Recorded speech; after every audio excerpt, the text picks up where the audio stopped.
Last जो point मैंने आपके साथ जो शेयर किए वो पॉइंट क्या थे, उसके ऊपर मैं चर्चा करके फिर आगे की मीटिंग को कंटिन्यू रखता हूँ। अभी जो मैंने आपसे डिस्कस किया लास्ट में दो तीन पॉइंट, कि मैंने अपने आप को भरोसे लायक बनाया था। तो भरोसे लायक कब बनता है इंसान? जब वो खुद काम करना शुरू कर देता है। जब आप खुद मीटिंग, ट्रेनिंग, सेमिनार करना शुरू कर देते हो दोस्त, तो आप भरोसे लायक बन जाते हो, लोग आपके ऊपर भरोसा करना शुरू कर देते हैं। आप सोचिए, आप डायरेक्ट सेलिंग बिजनेस कर रहे हैं, तो डायरेक्ट सेलिंग बिजनेस में लोग आपके ऊपर भरोसा क्यों करें, क्यों आपके साथ है? जब तक आपके अंदर कुछ यूनिक क्वालिटी नहीं होगी, जब तक लोग आपको पसंद नहीं करेंगे, तब तक कोई भी आपके साथ नहीं। अगर आपकी टीम नहीं बन रही है तो इसका मतलब अभी आपके पास नॉलेज का अभाव है। अगर आपकी टीम नहीं बन रही है तो इसका मतलब अभी व्यवहार लोगों के प्रति आपका अच्छा नहीं है। अगर आपकी टीम नहीं बन रही है तो इसका मतलब लोगों को अभी आप अट्रैक्ट नहीं कर पा रहे। और ये सारी चीजें जो हैं वो धीरे धीरे आपको समझनी पड़ेंगी, सीखनी पड़ेगी। तो खुद काम जब तक आप करना शुरू नहीं करेंगे तब तक ये सारी क्वालिटीज आपके अंदर डेवलप नहीं हो। सिंपल सी बात है, देखिए, बहुत सारे लोग ये सोचते हैं कि मुझे कुछ ना करना पड़े, जिसके साथ मैं जुड़ा हूं वो अपलाइन ही सारा काम करे। अपलाइन कर सकता है, लेकिन एक बात ध्यान रखिए, अगर अपलाइन करेगा तो भरोसे लायक अपलाइन, और पैसा भी अपलाइन ही कमाए। आप अगर मेहनत करेंगे तो भरोसे लायक आप बनेंगे और पैसा भी आप कमाएंगे, लीडरशिप आपकी निखरेगी, ये आपको तय करना है। ठीक है। दूसरी चीज में अपलाइन का हमेशा भरोसेमंद रहा। अपलाइन ने जो जो बोला, जैसे जैसे बोला, मैंने वैसे वैसे काम किया। अपने आप को चेक कीजिए, आपकी जो जो अपलाइन है, क्या आप उन अपलाइन के भरोसेमंद हैं आज की डेट में? क्या अपलाइन आपके ऊपर भरोसा करती है? क्या आप अपलाइन के ऊपर भरोसा करते हो? या अपलाइन और आपका हमेशा 36 का आंकड़ा रहता है? अपलाइन आपकी बात सुनने के लिए तैयार नहीं है, आप अपलाइन की बात सुनने के लिए तैयार। मैं कई बार अपनी मीटिंग में बता चुका हूं, जिस घर में आपस में 4-5 लोग रहते हैं और उनमें अगर आपस में प्यार मोहब्बत नहीं है, उस घर के अंदर कभी सुख शांति नहीं रह सकती।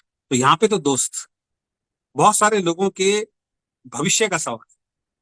यहाँ तो 4-5 लोगों को आपको टैगल नहीं करना पड़ेगा, यहाँ पे तो बहुत बड़ी टीम आपको और हमें बनानी पड़ेगी। और ऐसे में जहाँ पे बहुत बड़ी टीम का निर्माण करना होता है, पूरे हिंदुस्तान के अंदर भागना होता है, हर स्टेट के अंदर टीम बनानी होती है, और यहाँ पे अगर आपस में यूनिटी नहीं होगी अपलाइन डाउनलाइन की, तो फिर बिजनेस नहीं चल सकता।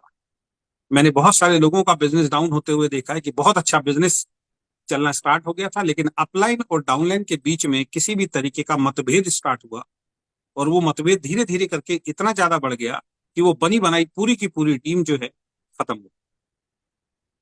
इससे एक बहुत बड़ा मैसेज लिया जा सकता है कि टीम में अगर यूनिटी नहीं होगी, टीम में अगर एक दूसरे की रेस्पेक्ट नहीं होगी, आदर मान सम्मान नहीं होगा, टीम में अगर प्यार मोहब्बत नहीं होगी, तो टीम नहीं बन सकती, और बनी बनाई टीम भी खराब हो जाएगी जिस दिन ये सारी चीजें आपके और हमारे बीच में से अलग। तो हमेशा यूनाइटेड होकर काम करना, और अपलाइन की रेस्पेक्ट करनी है, और अपलाइन को डाउनलाइन की रेस्पेक्ट करनी है, भरोसेमंद।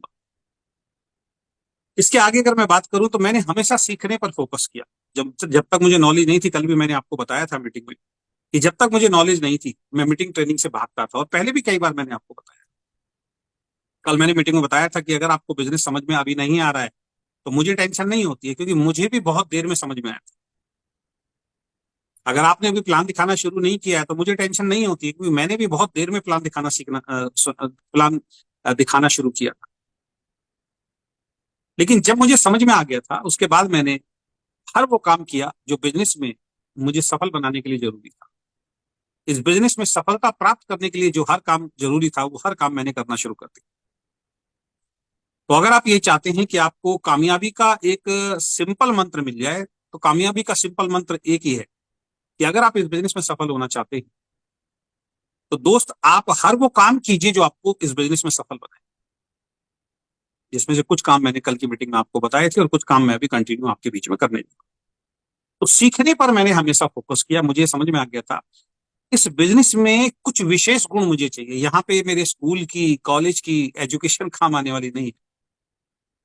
यही कारण है, बहुत पढ़े लिखे लोग नेटवर्क बिजनेस में फेल हो जाते हैं, और जो कम पढ़े लिखे लोग होते हैं वो नेटवर्क बिजनेस में पास हो जाते हैं।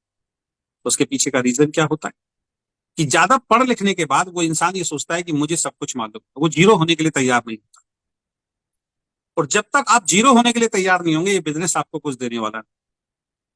कई बार तो पढ़ाई का अहंकार आ जाता है, कई बार एज का अहंकार आ जाता है बहुत सारे लोगों में, इस वजह से भी सफल नहीं होते। वो कहते हैं यार मेरी तो एज है, आपकी कम एज है, आप मुझे क्या समझाओ। कुछ लोगों के अंदर बहुत पढ़े लिखे का अहंकार आ जाता है कि मैं तो बहुत पढ़ा लिखा हूं, आपकी तो नॉलेज उतनी है ही नहीं, उतनी पढ़ाई है ही नहीं, आप मुझे क्या समझाओ। कई बार लोगों को पैसे का अहंकार आ जाता है कि मेरे पास तो बहुत पैसा है, जिसके साथ मैं जुड़ा हूं उसके पास तो पैसा ही नहीं। ये मुझे क्या समझाएगा। कई बार जाति धर्म सामने आ जाता है कि मैं ऊंची जाति का हूं, ये थोड़ा सा नीची जाति का है, ये मुझे क्या समझाएगा। तो ये अहंकार जो है, ये चीजें जो है जीवन में कभी भी दोस्त आपको और हमें कामयाब नहीं। तो मैंने हमेशा सीखने पे फोकस किया। मुझे ये समझ में आ गया था कि बगैर सीखे, बगैर कुछ एक्स्ट्रा स्किल जो मुझे स्कूल और कॉलेज में नहीं सिखाई गई, वो यहाँ चलने वाला नहीं है। उससे अलग मुझे कुछ नए अपडेट सीखने पड़ेंगे, नई चीजें सीखनी पड़ेंगी, तब मैं सफल हूं। फिर हमने उन चीजों पे फोकस किया और मैंने हमेशा सीखने पर फोकस किया। तो अगर आप इस बिजनेस में सफल होना चाहते हैं तो अपने आप को लर्निंग एटीट्यूड में लेके आए, सबमिशन मोड के अंदर लेके आए। जब तक आप अपने आप को लर्निंग मोड में या सबमिशन मोड में नहीं लेके, समर्पण समर्पण के साथ, समर्पित भाव के साथ आप इस बिजनेस में काम नहीं करेंगे, तब तक ये बिजनेस आपको बहुत बड़ी इनकम